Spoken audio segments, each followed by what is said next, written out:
Hello everyone, I am the head coach of Smash Ultimate for Fit Gamer. My name is Kuya Kyle, and it's a pleasure to be here with you all today. For today's class, we're going to go over 5 techniques that you need to have in 2024. Smash Ultimate has been out for about 6 years now. I believe it came out 2018, and there's still a lot more tech being discovered as we speak. So I took on this opportunity to break down 5 of them that I feel like is most applicable to anyone's game plan. This video or this class is supposed to be an in-depth guide to learn these 5 techniques that you could implement anytime. And I would say that they're more on the intermediate to advanced options that you have. Beginners might have a hard time using these, but if you have been playing the game for a while, or if you go to tournaments, or you're in Elite Smash, and you have a couple hours under your belt, I feel like these techniques can open new opportunities for you in most scenarios and really gear you for future matches. Just to show it down, we have shield tilting, boost grabbing, wave dashing, roaring, and B reversing. The first tech that I want to go over is shield tilting, and this is probably going to be the most simple tech out of all of the techniques we're going to go over today. By slightly tilting your control stick while shielding, you will adjust your shield in that direction. Or you could also hold down 2 shield buttons at the same time to move your shield freely. Super easy to do. I personally like doing the 2 shield buttons if I want to intentionally shield tilt. The only character that is not able to shield tilt is Yoshi, because Yoshi has that egg shield and it can't be tilted at all. But for every other character, you could use shield tilting.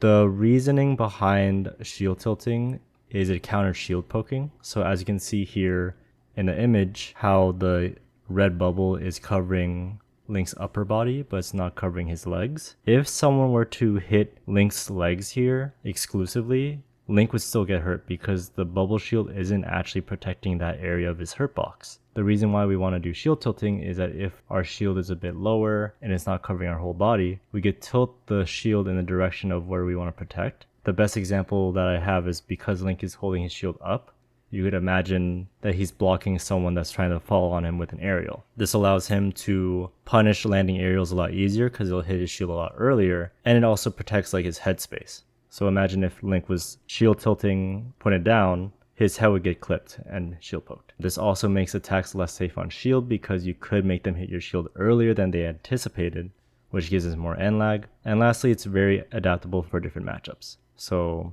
let's say if someone likes to go for a lot of down tilts, a lot of low profile attacks on you, you would tilt your shield downwards instead to adjust for your opponent. The second technique is called boost grabbing. It's possible to input a dash attack and then quickly canceling that move with a grab. So the motion of it is to run, input a dash attack, and right after you press the A or the tilt stick, you press your grab button, which is commonly Z. This is considered a boost grab because you still get the burst movement from your dash attack as well as the boost from doing a dash grab. It combines both the burst movement of the dash attack and the dash grab to make you gain a lot more space. In the GIF here, I have Mithra doing initially just a normal dash grab, and she lands at this 2nd to 3rd square. But when she does a boost grab, she lands in between the 3rd and 4th square. So that is a pretty significant distance that she gains from doing this tech. This gives grabs more range, so especially with swordies, if you play a sword character whose grab range isn't the best, boost grabbing will definitely help you cover that extra space that makes grabs a lot more consistent. This also helps with sudden burst options, or this helps add a sudden burst option to your kit that can surprise defensive opponents. So you notice that they run away and shield, you could follow them with a boost grab just to throw them off guard. And if your character is generally really fast on the ground, so Mithra is a great example, Wolf, Fox, Captain Falcon, Sonic, Greninja, those with great ground speed benefit a lot from this tech. But you could still use this for any character. The third tech we have is actually an old school tech from Melee called Wavedashing. It was very prominent in that game, and although it's not as impressive as it was in this game, you can still use wave dashing as a movement option. And all you have to do is to perform a directional air dodge diagonally close to the ground.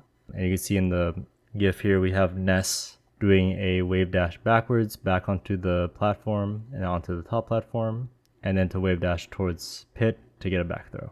This adds a very tricky aspect to your movement, and although there is a bit of end lag when you land with the air dodge, it can also throw off your tempo. Normally with Ness, for example, he's a very floaty character, So if you were to double jump, you'd have to wait for your character to gently descend. But if you wave dash, you could quickly drop and just throw off that speed. Maybe opponents aren't expecting you to do a wave dash. It also makes landing on platforms a lot faster if needed. And lastly, it could help create new approach paths. So a tomahawk, for example, where you do an empty hop grab. Most people assume that if you jump a lot, you're going to throw out an aerial, but being able to jump and then wave dash to the ground to grab them can also be a possible win for you. Maybe you have a kill throw like Ness. The next tech we have here is the reverse aerial rush, or RAR for short. All you have to do is to run in one direction, skid in the opposite direction, and then jump. So you see here, Cloud is running to the right, then you skid by pressing left to have yourself turn around, and then you jump. And what this does is that it allows you to travel forwards with your back facing your opponent. And this has a lot of application for many characters. The most prevalent one is that it allows you to approach with back air. Cloud here has one of the most infamous back airs in the game, so this tech is almost vital for a character like him, just because this is a very fast move, really great for poking, really good for edge guarding. It just does a lot for you. And it is a much better move to approach with compared to your forward air, in my opinion. You can still approach with forward air as Cloud, but back air just seems to be a quicker option, and that might be the thing that you want the most in a scenario. Roaring is also required for certain combos, so I'm sure you all know Roy's Jair, so jab back air, where you have to do a roar to connect the back air from the jab. There's also a Mario roar back air, landing back air into a grab, which would be a great combo starter. And there's many combos that do require roar. And lastly, your back air might have a lot of knockback that could surprise your opponent, catch him off guard, and get a quick KO. So I'm thinking characters like Rob, who has a really strong back air. Wolf has a great back air. Sonic has a great back air. Joker's back air is ridiculous. Even if you have Arsene, it gets even better. A lot of characters can utilize this tech if you have a really good back air. And most of the cast does. I can't really think of a character that has a bad back air besides Lil Mac, but that's Lil Mac and his aerials are meant to be bad. This one, we're getting into the more technical techniques here, or the mechanical based ones.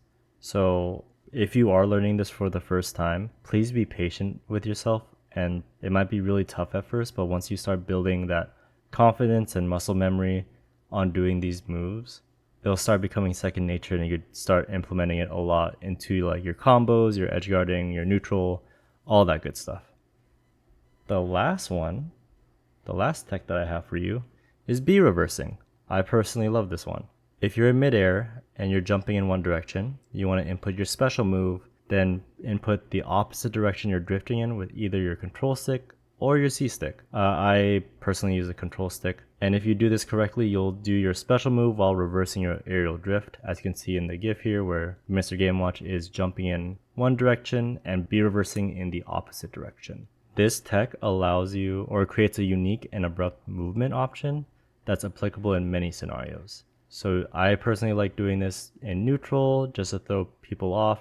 And I also like doing this when I'm landing. So if someone hit me upwards up to the sky, I could B reverse to make my movements more unpredictable. If you do get a turnaround side B when practicing this move, this probably means that you put in both the B button and the direction input too close together. So make sure they're a little bit segmented to get that correct timing for the B reverse.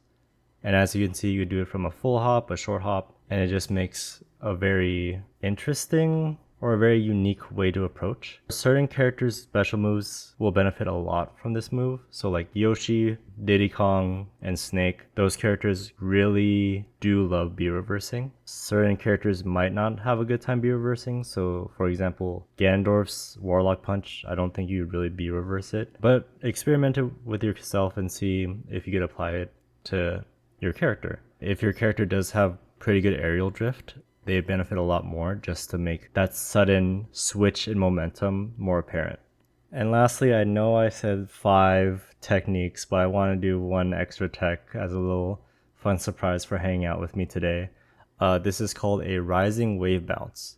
So we're going to combine the techniques of both the reverse aerial rush and the B reverse. And this makes it look like you're approaching with your back facing your opponent, but then you B reverse to retreat at the very end. Just to break it down a little bit, if you're running to the right and then you RAR, you want to input your special move and then tap back to the right to B reverse because your back is facing the right, so that's how you want to B reverse it. And as you can see, the Yoshi here is doing a rising wave bounce in both directions with a full hop, a short hop, and on the other side too. This adds even more tricky movement that could just throw off your opponent and just catch them in a very odd way. If anything, it's a really unorthodox movement option that not a lot of people are using, that if you do showcase this in a match, they'll be just a lot more cautious because they don't know what you're trying to do when this movement option is just so surprising. This could enhance your mind games when you're fighting people. It could also help you evade certain things really quickly. And it could also help with combos. I can't really think of one that would use a rising wave bounce, but you could set some really cool strings with this movement option. And with that, that is everything. Thank you so much for listening to this class, and I will now hope to see you soon.